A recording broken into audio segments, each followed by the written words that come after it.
Hey, I'm Rebecca from the blog and YouTube channel Moon and Magnolia, and today I'm going to show you how to convert any yeast bread recipe to sourdough.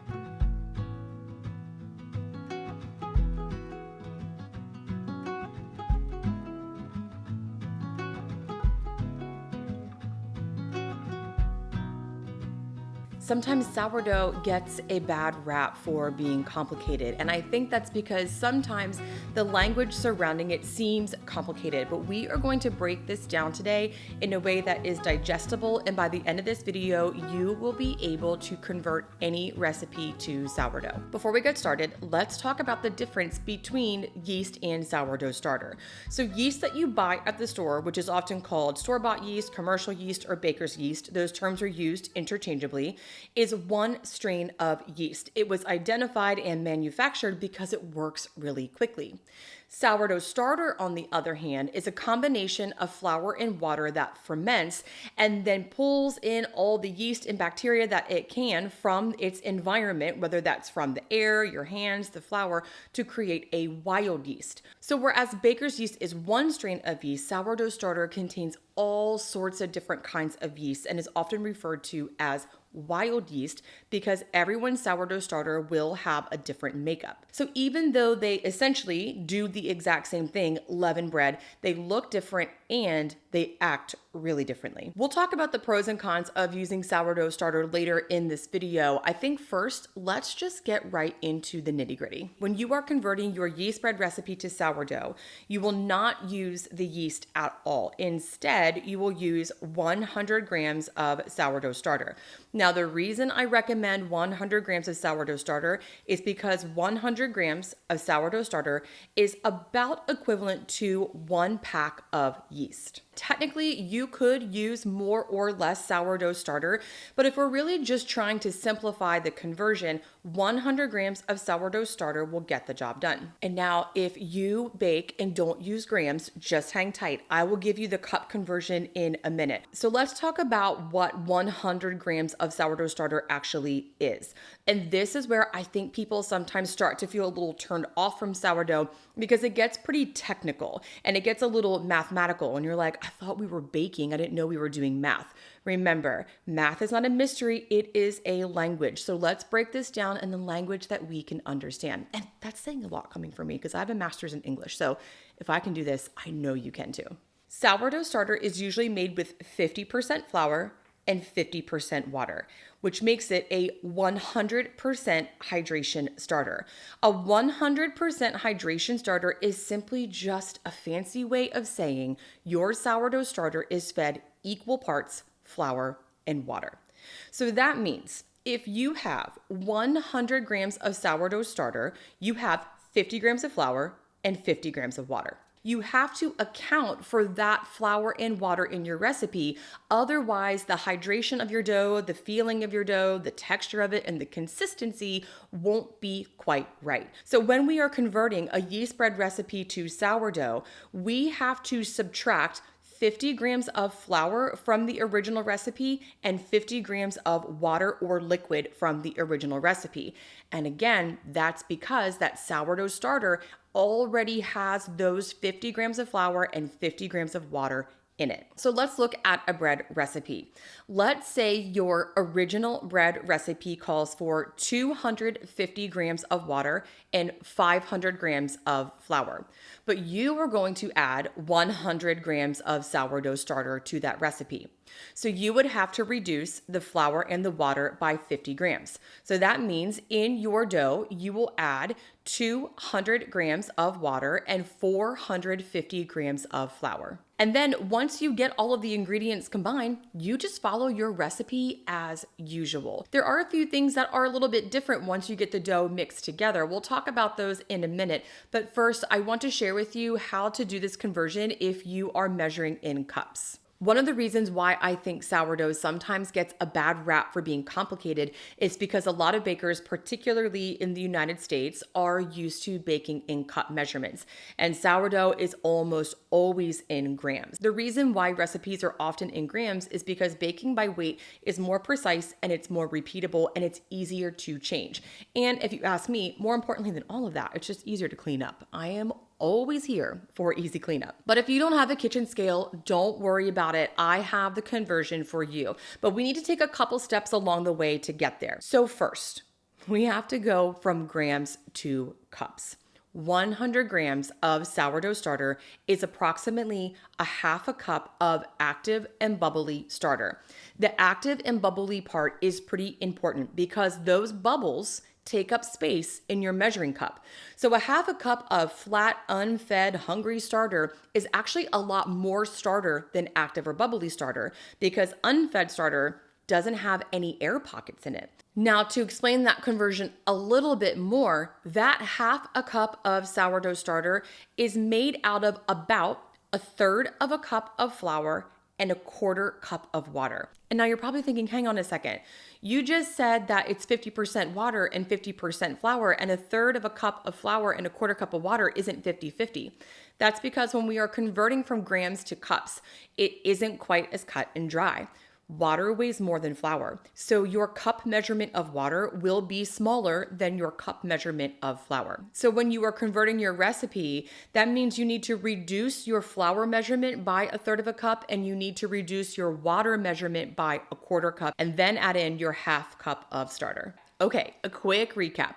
If you are weighing in grams, you are reducing the flour and water by 50 grams each and adding 100 grams of starter in. If you are measuring in cups, you are reducing the flour by a third of a cup, the water by a quarter of a cup, and adding in a half a cup of active and bubbly starter. After you get the ingredients combined, you follow your recipe as you normally would. Where things start to change a little bit is in that bulk fermentation or the first rise. Remember, baker's yeast was selected and manufactured because it works fast. It takes like an hour or two for your dough to rise. Sourdough starter cultivates yeast from the air, and that means often it is really slow. So sourdough dough usually takes somewhere between 5 and 12 hours for the first rise. It really depends on the temperature of your room, the dough, the strength of the starter. There are a lot of factors that contribute to how quickly or how slowly your dough will ferment. But when you are converting from the yeast bread recipe to sourdough, you do have to be prepared for a much longer wait. And the same is true for the second rise. When you use baker's yeast, the second rise is usually really fast too, but for sourdough, that third rise can take upwards of 2 or 3 hours. There are some workarounds to speed that up, like using a proofing box or keeping your dough on a warming mat or something like that to speed it up. But even if you are putting it in a warmer place, it still will take longer than baker's yeast. Another thing about converting to sourdough that you should keep in mind is that it is not as predictable. That baker's yeast has really been dialed in to be exactly what you want it to be, fast and predictable. But sourdough, because it is wild, sometimes it just kind of does its own thing. Every loaf of bread is a little bit different. Sometimes it's just hard to figure out what it's doing because it just kind of has a mind of its own, really. With time and practice, you will know what tweaks to make it more predictable. But you should keep in mind that if you're used to the predictability of baker's yeast, there is a little bit of a learning curve when it comes to sourdough. And the other thing about sourdough is often sourdough recipes require or recommend cold proofing. This is where you put the dough in the refrigerator, usually around 12 to 15 hours, to let it slowly ferment and develop more sour flavor. You can actually keep sourdough dough in the fridge for up to 3 days, which I think makes it really convenient because you can make the dough one day and then bake it within 3 days, so you have a little more wiggle room there. But one thing to keep in mind is that it is sometimes a 2-day process, whereas yeast bread is like a 3 or 4 hour process. Now, there are some circumstances where converting from sourdough to yeast probably isn't a great idea. I have never tried making sourdough in a bread machine. There are people out there who have really dialed in recipes for this. I am not one of them, but if you want to make a really traditional rustic and crusty bowl of sourdough, a bread machine is probably not the right route. I guess all this begs the question then, why would you even want to convert from yeast to sourdough starter? You already have a recipe that works. Why make it into sourdough? And my answer to that is, why not? First and foremost, baking bread should be fun. So if converting from yeast to sourdough sounds like something that would be enjoyable and you learn a new skill along the way, then do it. I think that in itself is reason enough to do it. But outside of fun, there are some other reasons why you might want to convert from yeast to sourdough. And one of them is the sourdough health benefits. Now, I'm not a nutritionist or a food scientist, so I try not to get too wrapped up in these things. I'll leave some links below for you so you can check them out. But some studies suggest that eating sourdough has some prebiotic benefits, and maybe even people with gluten sensitivity can eat sourdough without issue. Another reason some people might want to convert from yeast to sourdough is because it tastes good. Sourdough bread's good. It has a chewy interior, it has a crusty exterior, it's nice and sour. You can even control the sour flavor of it. So if it's just taste alone, that's a pretty good reason if you want to. There are benefits to making a yeast bread and sourdough bread, and it really just depends on your preferences. I just mentioned to someone in the comments recently that there was a time in my life when making yeast bread with that 1 to 2 hour rise time was really helpful because I had these windows of time where I could fit that in. But now that I'm a mom and I have a 3-year-old, it's a lot easier for me to make sourdough because I can start the dough in the morning, it ferments all day, and then I can deal with the dough after she goes to bed. So yeah, there are health benefits. There are lots of reasons why maybe you would prefer sourdough over yeast bread, but I don't really think one is better than the other. The bread that you should be making is the bread that you enjoy eating. Let's go over a few frequently asked questions, and hopefully this will clear up anything you have been thinking about. So 1, do I need to punch down sourdough after the first rise? No, you do not, which is like kind of a bum because I think that's actually the best part of making a yeast bread is punching the dough down.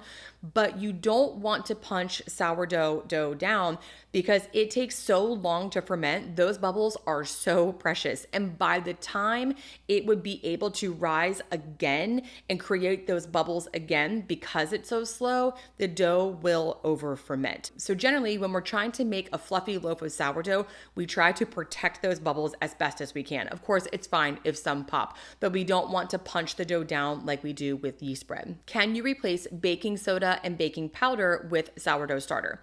This gets a little murky. You can add sourdough starter to any baking recipe out there, but generally you cannot leave out the baking soda and baking powder if the recipe calls for that. When I'm talking about converting from yeast to sourdough, I'm talking about just replacing the store-bought yeast with the sourdough starter. So if your recipe for some reason calls for yeast, baking soda, and baking powder, you will still need to add the baking soda and the baking powder. Sourdough slow, do I need to bake the bread longer? You don't. So the only thing that really is slower with sourdough is the bulk fermentation or the first rise and that cold proofing or second rise, depending on what your recipe calls for. So when you're making this conversion, you just convert the recipe ingredients, follow the instructions on the recipe as you normally would, accounting for that longer bulk fermentation and cold proofing if necessary, and then you just bake it as usual. Some folks are also curious about whether or not you can use yeast and sourdough starter. I have never done this, but the internet is full of people who do this all the time. So yes, you absolutely can. It will make your dough rise a lot faster than if you just use sourdough starter alone. So it's totally an option. I don't have experience with it, but if you were to Google it, you'd definitely find some recipes for that. Now, if you're like, cool, got it, I can do this, but I don't have a sourdough starter. Don't worry. You can download my free guide to making and using sourdough starter ebook. It is 30 plus pages of how to make a sourdough starter, how to make your first loaf of bread, and more. I will leave a link for that in the description box below. And if you are starting to convert from yeast recipes to sourdough, I have a full list of tutorials that can help you along your sourdough journey. How to do stretch and folds, how to cold proof, how to store your starter. I will leave links for all those resources in the description box below. Some are on my blog and some are on YouTube, so you have lots of options. If you just watched this video and you're like, I don't know what you just said, and you have questions, just drop them in the comment box below and I will answer them. Thank you so much for stopping by today, and I will see you again next time.